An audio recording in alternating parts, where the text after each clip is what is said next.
to the Milo Beasley Show, dude, episode number 73, and I'm here with Kevin Sutton. That's me. That's you, man. And so we're here outside of Best Buy here in Orlando, right off of OBT. You're set up with a tent. You're camping, but not for the reason why many may think. You are here till Black Friday, but Yes. It's not set up for Black Friday. Yeah. So what's going on, man? Well, I just came up with an ideal of like basically trying to utilize the media's way of the negativity. Like people, you got people that are for Black Friday, and you got people who are against it, but the news follows it every year the same way. So basically, we just turned the understanding of the media frenzy into doing something positive. A couple years back, I've been camping out at this Best Buy, not crazy like I'm doing right now. I've been camping out for about 12 years here. This is actually the first Best Buy I actually went to in like '92 when we moved here to Florida and into Point Siena. And so like we were always coming here and shop and stuff like that. So this is like my local Best Buy, and now I live down the street from here. So I care about this location. I want to keep them in business, and so I come out here. And when I started my radio show about 4 years ago, I camped out for maybe like 4 or 5 days, and a bunch of news companies came out there to interview me, and they're like, "Hey, Kevin, what are you here for?" I'm like, "Some TVs," and they're like, "Well, what do you want to do? What do you want to do afterwards?" I'm like, "Hey, get TVs." I don't understand. They're like, right. "Well, tell us what you want to do." I'm like, "Well, I'm here to get famous, baby," And they're like, "Wow, that's crazy," And then I just realized, like, sitting here 24 hours a day, you start to see so many different people, different community interactions. The homeless people, you start seeing like panhandlers. You start to hear the lies because you're hearing them all the time. They kind of forget who you are, and then you start seeing it. And then there's people that are doing it to take advantage, and there's people that are doing it for a need.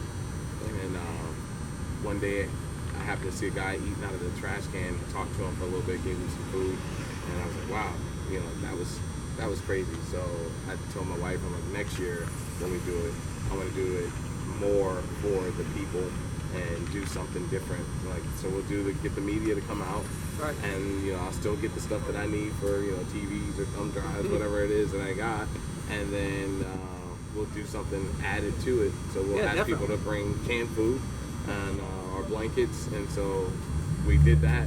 And I was like, all right, okay, about 15 days, because I did 5 the previous year, so I'm like, I know somebody's gonna probably do 10, so I did 15. Right, you gotta always one up. And then I came out here, and I was the first one, and the second person in Florida. There was a guy that did it like 17 days, I think it was like Vero Beach. And I'm like, all right, so I got the 15. So the news came out. We raised like 3 tons of food. Oh, that's great. Canned food. And I'm like, wow, this is great. We have people come out. I'm like, what do we need to do to make it more? There's ladies in California that did it 22 days. And they were switching spots. Like when I do it, I'm only me. Nobody's holding my spot. Right. I don't leave the property. I'm here 24 hours. I don't want to have confrontation. So I like to do my stuff the cool way. But now, like when I do it for the homeless, is like I try to live as close as possible. So like last year, only canned food, no warm meals. I don't leave property. I don't take a bath. I sleep on the concrete with only a pillow on the blanket, and no heaters, no ACs to keep cool. Wow. It's just the elements, whatever it is. Win or lose, and Florida is crazy. Yeah, it is. You never know what you're going to get. Little bipolar. Right now, you just don't know what you're going to get. One day I was in like flip-flops and a tank top, and the next day I was like freezing, like what's going on, and like freezing in my tent. But that goes to your point of, Yeah. it's the elements, and you are trying to raise awareness for the homeless population. Now, if somebody wanted to come down and could they bring canned food here, or where would you? They can bring canned food to right here at the Best Buy across the street from the Florida Mall. It's 8350 is their address here, and they can bring canned food. I'm here 24/7. The reason why I do that is because a lot of people, whenever there's anything about donating or giving, there's always a time cutoff. Right. And it's like, come here from 9 o'clock to 6 o'clock, and then it's offset. Like if it's to give, let's make it where it can be as easy as possible. Right. I had a gentleman that works at a restaurant down the street, a local Caribbean restaurant. he got off work at 2 o'clock. And he's like, man, I've been wanting to get over here. I've seen it on the news. And he's like, I heard that you were doing it 24/7. So he pulls up in the parking lot. I'm dead knocked out in the tent. And he's like, is Kevin in there? And I'm like, yep. And I wake up, me and him talk for about an hour and found out, you know, he has a restaurant and he's been doing a lot of things and wants to help out in the community and wants to come back. He brought, you know, canned foods and he brought, you know, blankets and stuff like that for the homeless. And I'm like, it's just having that opportunity, not cutting the time short, you know, allowing people that to get compassion. We want to draw compassion out of people and give involvement where we can change our community. So last year we did the Christian service. Last year we did Catholic charities to give all the food to, and then this year we're doing it for the Love Pantry because I run a program called Boot Camp for New Dads. Okay. It's a men's program, a fatherhood initiative program. So we really try to push the importance of fathers being involved in their kids' life. 61% of runaway kids are from fatherless homes. 85% of incarcerated people in prison are from fatherless homes. You know, men in a child's life really changes things. And so when we find out there's 13,000 homeless children in Central Florida alone, I'm like, wow, this is exactly what our program is about, proving that men need to be involved.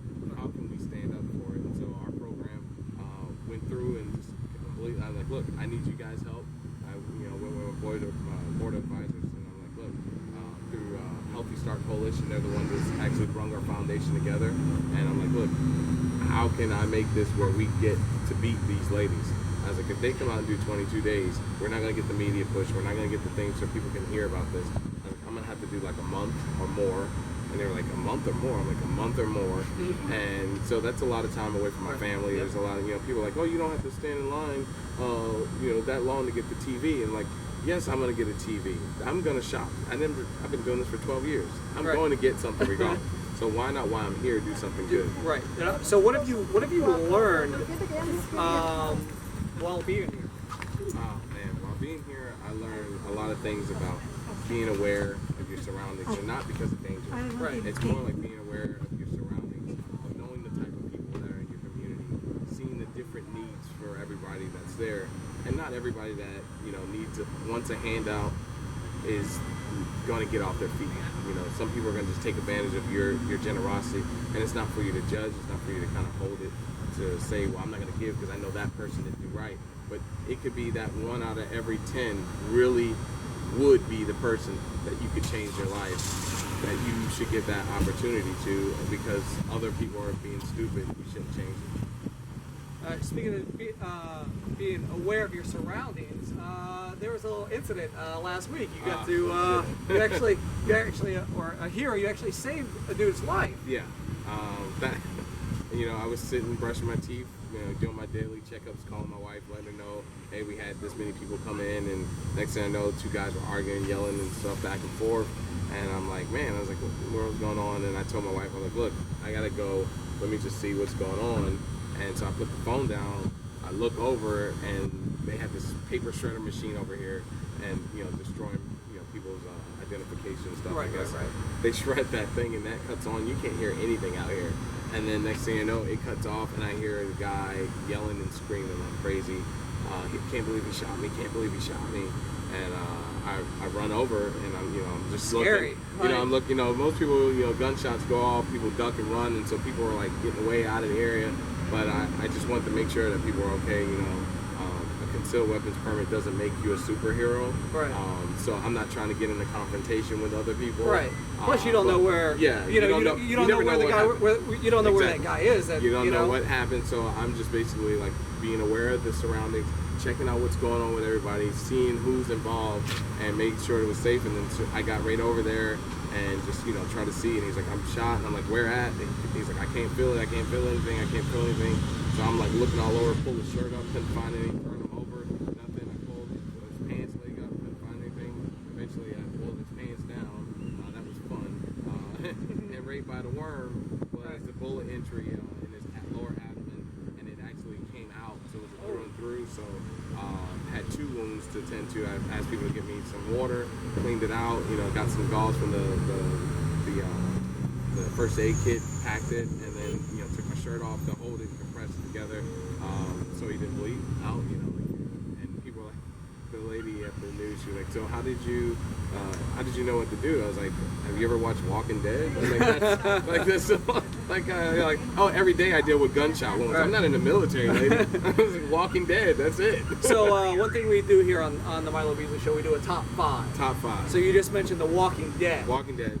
Top 5 favorites all-time Walking Dead characters. Oh man, Rick.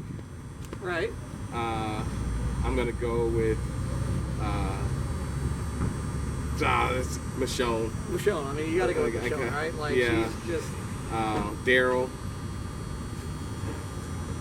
Daryl's brother, Earl. I know. He's a crazy racist, but you know what? They wouldn't be in the stuff that they're in right now if he was there. You know what I'm saying? Right. And then I would go with Grandpa. I forgot his name at the tip of my tongue. He got his head cut off at the jail. He was an awesome guy, man. I think him getting kicked out of that whole situation like destroyed the belief in it can all be a better place, because he had that mixture of like, I'm gonna get you if you mess with us, but let's do it the right way. And that would be my group, you know. All right, so before we wrap up, where can people find you on the social medias, website, Facebook? Where can people find you, and where can they find more information about this cause? Okay, on all things social media, if you just do Kevin Sutton Show, Facebook, Twitter, Instagram, and YouTube, it's all under that spot. For this nonprofit, you know, bootcampfornewdads.org, and you can do healthystartcoalition.org, and you can go to GoFundMe /Black Friday for Kids.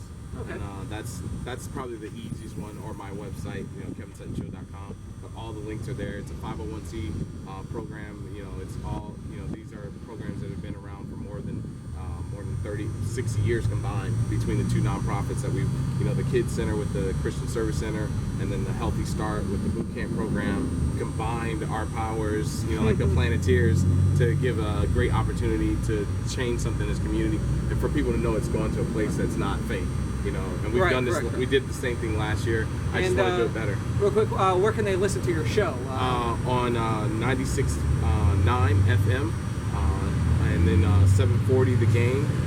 AM, all on iHeartRadio. Right.